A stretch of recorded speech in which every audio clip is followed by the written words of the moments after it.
Hello, everyone. Thank you very much for watching today. Today is Friday, February 25th, and I want to talk about an old saying that I was going through some old notes of some different classes and some podcasts and things I was listening to, and I came across this quote I wrote down once, and it was, "Don't be a mile wide and an inch deep." And I remember I came across that during a event. I didn't write the note where.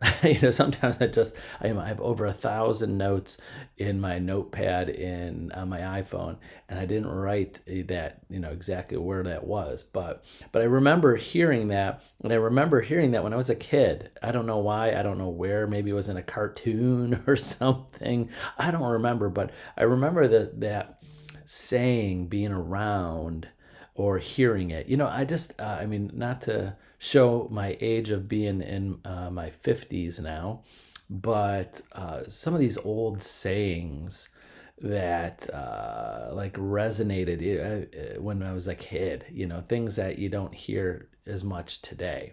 And this was one of the sayings. That's why I wrote it down. And the history of this saying basically is, and us in Ohio don't really know this, don't have never experienced this, but to be a mile wide and an inch deep, basically that's like a oil. The guys looking for oil, the drillers, the oil riggers, I don't even know the terminology, but they're out there searching for places to find oil, to drill for oil. And the saying is that you have to find and drill down deep, like half a mile, 2 miles, crazy, to drill that deep to find oil. So how do you find it until you start drilling? But the term that to me meant that you can't go a mile wide and only drill an inch deep. You're not going to find oil. You're not going to find that term pay dirt. I remember that term pay dirt. Never, when I was a kid, never understood what that meant, but that's what that meant. Pay dirt. That means that you found oil, that dirt, pay dirt. You made some money, Texas tea, gold, a black gold like the Beverly Hillbillies. But so how that connects with real estate, it's kind of like prospecting.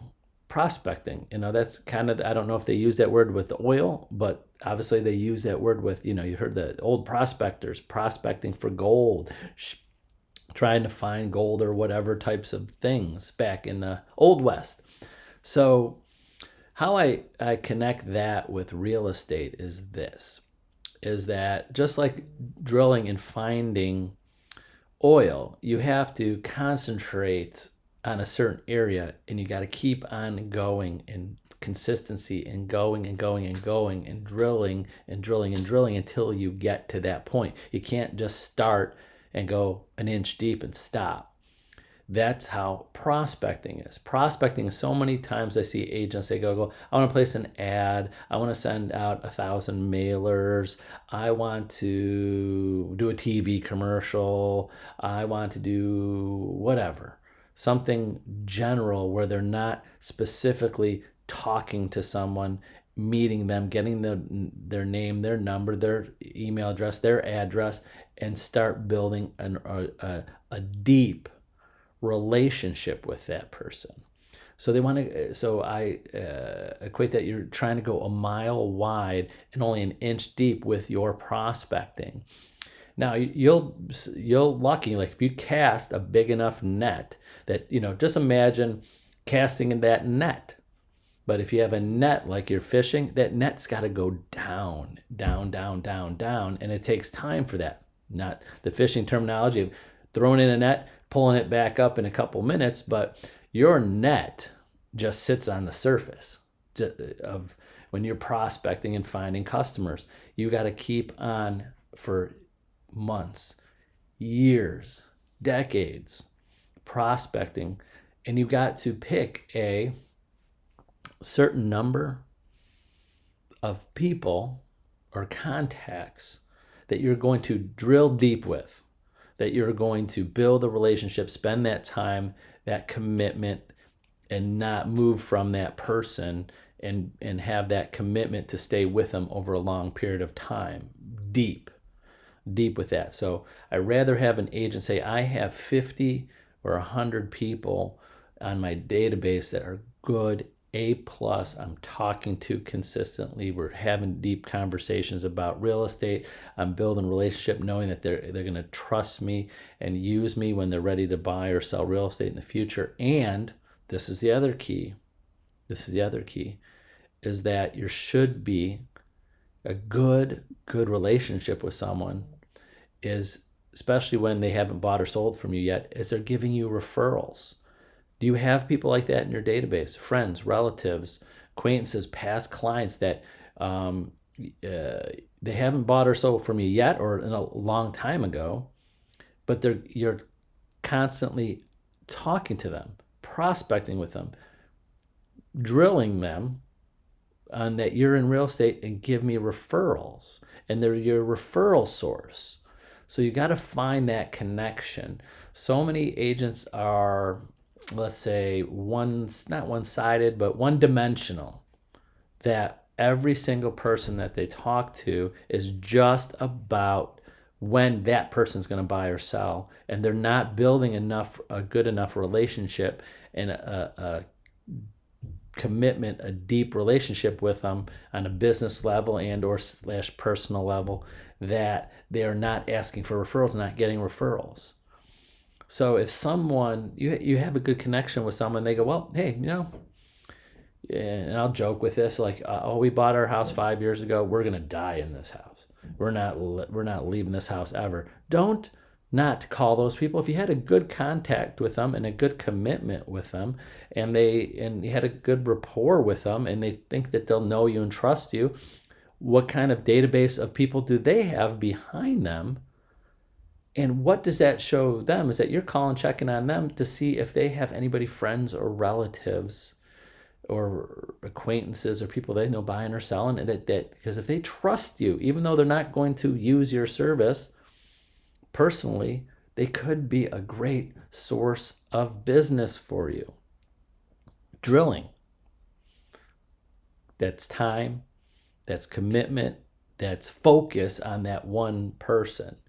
So if you have a mile wide and you're talking to and you're calling many people, you're going to find business. It is. It's just, you're going to find business. It's just going to happen. You talk to enough people and spend enough time.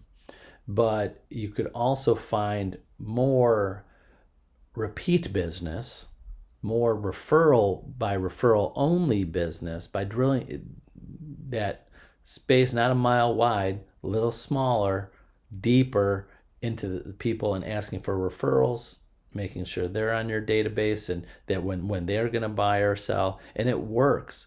There's any very successful agents watching this now. There's some agents that never have to go outside their sphere, their database. It's just the referrals keep on coming. A lot of them, sometimes when a good agent does such a great job over a long period of time, they just come from, they're calling you. When they're calling you, that's when you know you're doing the right things, but you can't stop calling them, if you know what I mean. So hopefully that makes some sense, because again, the term prospecting for real estate business is just like prospecting for oil, trying to find gold, trying to find something of value. That's where I feel when I hear that word prospect. And prospecting is time, effort. It's not by luck. All that surface stuff, anybody could find. That's how there's so many agents in this real estate business doing 1 transaction, 2 transactions, 3 transactions a year. I mean, not saying anything bad. Some of those agents do a great job with those 2-3 deals a year. If that's all they want to do, as long as they do a good job and they're keeping their clients happy, that's great. But they're finding, if you're only doing 1, 2, 3 deals a year, you're not doing that dig deep, and you're just doing that surface stuff. Just that surface stuff, and most agents live on just the surface stuff, and sometimes that surface stuff dries out, and that's why 87% of realtors get out of the business every 5 years because that surface stuff dries out and they don't want to dig deep. They don't want to dig deep and drill for business. So hopefully that makes some sense today, but I'm happy to connect with you, talk to you, go more in depth about this and how it connects with you and what you're doing on a day-to-day basis. So call, text, email me anytime. I'll set the time aside for you. My calendar is filling up pretty good. So sometimes, sorry, the last few agents I'm like, how about a week from now, 2 weeks from now? I mean, which is great. I wish there's more of me. But remember, I am here for it and I will book the time. So that's it. Have a great Friday, a great weekend, and we will see you on Monday. Bye-bye.